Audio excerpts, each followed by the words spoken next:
All right, buckle up. This is a story about this band right here, the Rolling Stones, on the cover of this vintage Guitar Legends magazine that's going to blow your mind away.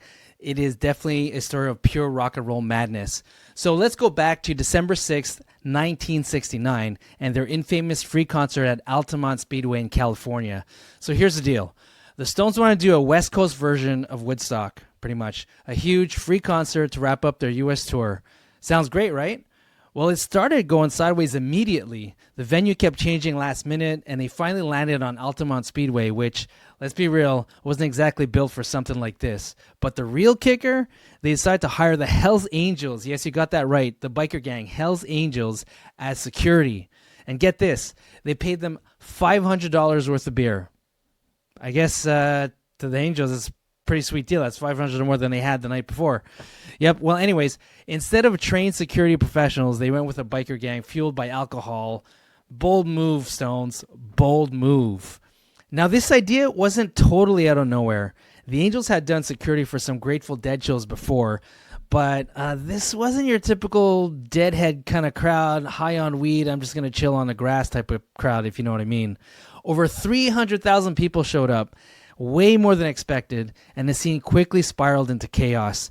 People were drinking, doing drugs, and basically losing their minds. By the time the Rolling Stones hit the stage, things were already pretty sketchy. The Angels, who were supposed to be keeping the peace and controlling the crowd, were riding their motorcycles through the crowd and swinging pool cues at anyone who got too close. Talk about a way to kill a vibe. And then there was the music. Mick Jagger gets up to perform Sympathy for the Devil, and no joke, fights start breaking out left, right, and center right in front of him. At one point, Mick actually stops singing and says to the crowd, "Hey, brothers and sisters, cool it down, will ya?"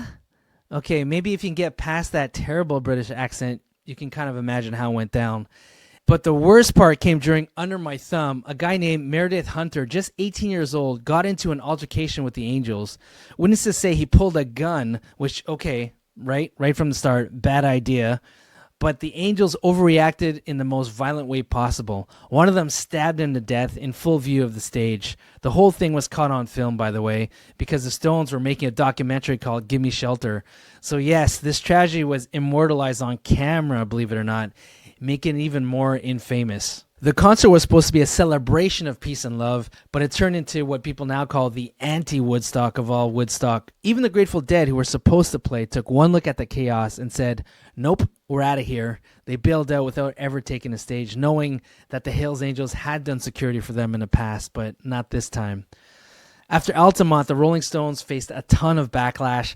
Critics called it the end of the 60s dream, and Mick Jagger later admitted they made some pretty terrible decisions. No duh. So what's the moral of the story, you ask?